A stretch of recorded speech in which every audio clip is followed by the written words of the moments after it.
our tour.1961 എന്ന YouTube ചാനലിൻ്റെ മറ്റൊരു വീഡിയോയിലേക്ക് എല്ലാവർക്കും സ്വാഗതം. ഞങ്ങളിപ്പോൾ ചെപ്സ്റ്റോ കാസിലിൽ എത്തി. ചെപ്സ്റ്റോ കാസിൽ വെയിൽസിലെ ഏറ്റവും പഴക്കം ചെന്ന കോട്ടകളിൽ ഒന്നാണ്.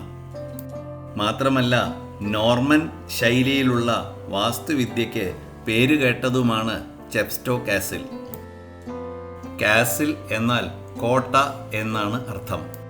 ഈ കോട്ടയുടെ ഭംഗി ആസ്വദിക്കുവാൻ നിരവധി ആൾക്കാർ ഇവിടെ എത്തുന്നു. 1067 ചെപ്സ്റ്റോ കാസിൽ നിർമ്മിക്കുന്നത്. വില്യം ഫിറ്റ്സ് ഓസ്ബർഗ് എന്ന നോർമൻ പ്രഭുവാണ് ഇത് പണി കഴിപ്പിച്ചത്.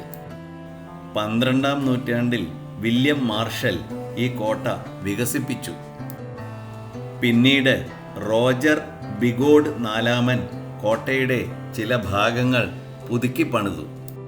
1645 ഇംഗ്ലീഷ് ആഭ്യന്തര യുദ്ധത്തിൽ ഈ കോട്ടയ്ക്ക് നാശം സംഭവിച്ചു. ഇപ്പോൾ ഇത് ഒരു പ്രധാന വിനോദ കേന്ദ്രമാണ്. കോട്ടയ്ക്കുള്ളിലുള്ള ഈ സ്ഥലം ആദ്യം വിരുന്നുകാരെ സൽക്കരിക്കാനാണ് ഉദ്ദേശിച്ചിരുന്നത്. പിന്നീട് അത് ജയിലാക്കി മാറ്റി. ചെപ്സ്റ്റോ കാസിലിനുള്ളിൽ വലിയൊരു ഹാള്, നിരവധി മുറികൾ കൂടാതെ ഒരു ചെറിയ ചാപ്പലും ഉണ്ട്. ഇവിടെ വിശാലമായ ഒരു നടുത്തളം ആണ് ഇതിൻ്റെ മറ്റൊരു ആകർഷണം. ചെപ്സ്റ്റോ എന്ന സ്ഥലത്താണ് ഇത് സ്ഥിതി ചെയ്യുന്നത്. ഈ കാണുന്ന പുഴയുടെ പേര് വൈ എന്നാണ്. ഇതിൻ്റെ തീരത്താണ് ചെപ്സ്റ്റോ കാസിൽ സ്ഥിതി ചെയ്യുന്നത്.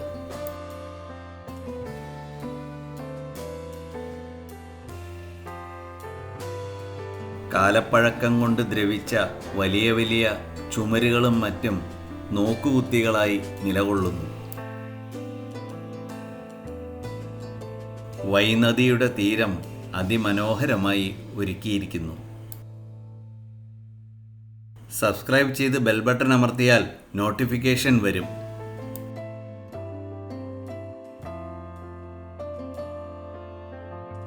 ഇവിടെ കുറേ പടക്കോപ്പുകളും മറ്റും പ്രദർശനത്തിന് വെച്ചിരിക്കുന്നു. വാളും കഠാരയും തുടങ്ങി അനവധി ആയുധങ്ങൾ ഇവിടെ പ്രദർശനത്തിന് വെച്ചിരിക്കുന്നു. ഇതെല്ലാം അന്നുള്ള രാജാക്കന്മാർ ഉപയോഗിച്ചിരുന്നതാണത്രേ. ഇതിൻ്റെ പുറംഭാഗത്ത് അനവധി കുട്ടികളെ ഞങ്ങൾ കണ്ടു. ഇവരെല്ലാം സ്റ്റഡി ടൂറിന് വന്നവരാണത്രേ.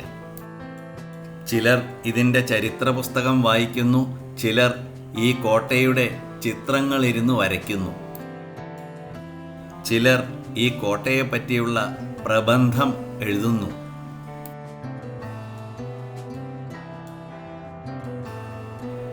ഈ കോട്ട കണ്ട ശേഷം പിന്നീട് ഞങ്ങൾ പോയത് കാസിൽ കോച്ച് എന്നുള്ള ഒരു കോട്ട കാണാനാണ്.